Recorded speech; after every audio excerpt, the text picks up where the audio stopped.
Hey guys, welcome back to a new video. I'm Stephanie Fisher. I'm a licensed counselor here in the state of Michigan, and I'm owner and operator of In Progress Counseling.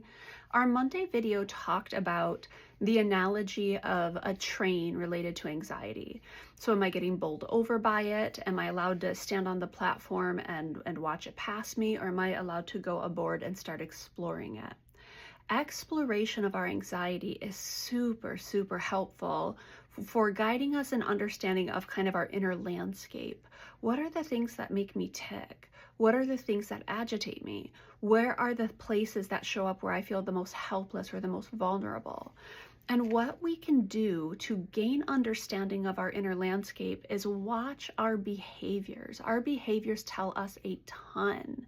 Now, I've said for a long time that my brain has been very OCD affected. And so what that means is anxiety is one of kind of my baseline defaults that happens. And very early on, even around ages 5 and 6, I remember my brain creating order out of what it felt was chaos. And so OCD is kind of an ordered, structured system, an internal kind of organizational mechanism.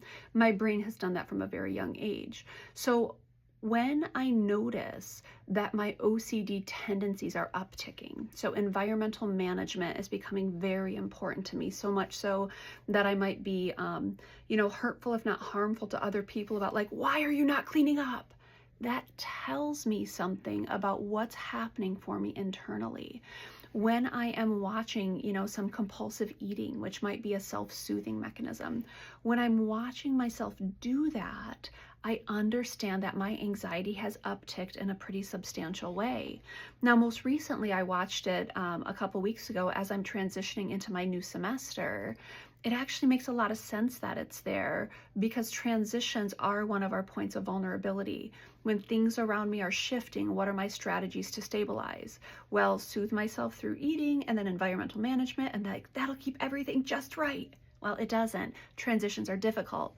So when I watch those behaviors show up, it helps me understand that my anxiety is upticking, even if I can't name it in real time. And so let's say I'm walking with a client through their story and they are telling me they have this felt sense of agitation. And I will say, okay, what are the things that your brain is noticing? And when they start to list, well, I watched my wife do this and do this and do this and do this, we capture that and we say, okay, there's something about the wife doing things that's pinging you. It's coming to your level of awareness and it's enhancing your agitation. Let's explore that. What is it about wife doing X, Y, and Z that is such an antagonist for you right now? We watch our behaviors. We watch the repetition of our thoughts. We watch our intensity and our automatic responses. Friends, it tells us what's happening inside of us as things around us are taking place. It's really helpful to understand. That's the going aboard the train and exploring anxiety that Monday's video is talking about.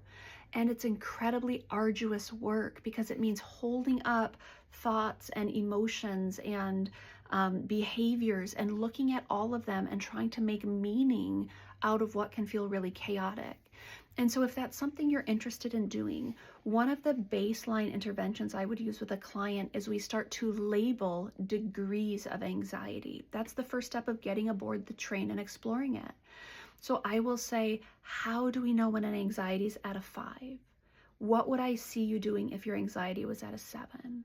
What would I see you do if your anxiety was at a 9 or a 10?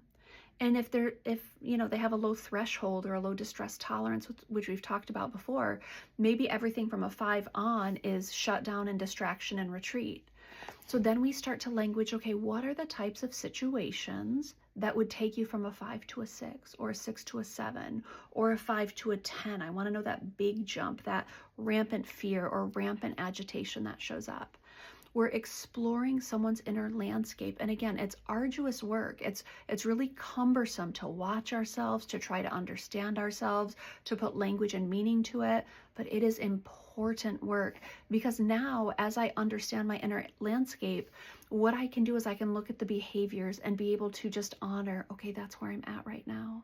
I know that even if I don't know what the anxiety is, I know that this is my pattern that shows up when anxiety is upticking. So I'm going to take it a little slower. I'm going to be a little gentler. I'm going to talk to myself compassionately.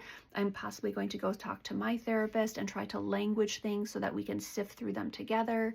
But it tells me where I'm at, which is powerful. If anxiety is this nebulous back here, felt sensations, and I can't make meaning out of it, what we do is we slow it way, way down. And we label, okay, what is a 3? What is a 5? What is a 7? What takes you from a 3 to a 5 to a 7? What could we do to take your 7 down to a 6, back to a 5? And it becomes very operationalized. That's what we typically want to do with anxiety, because when it's back here, it's really hard to do much with it. When I know my inner landscape, I know what sends me kind of ticking, I know what makes me skyrocket, and then I build out the strategies and interventions to take me back down to okay. That's a big part of the work that we do. Arduous work, important work, and it's doable.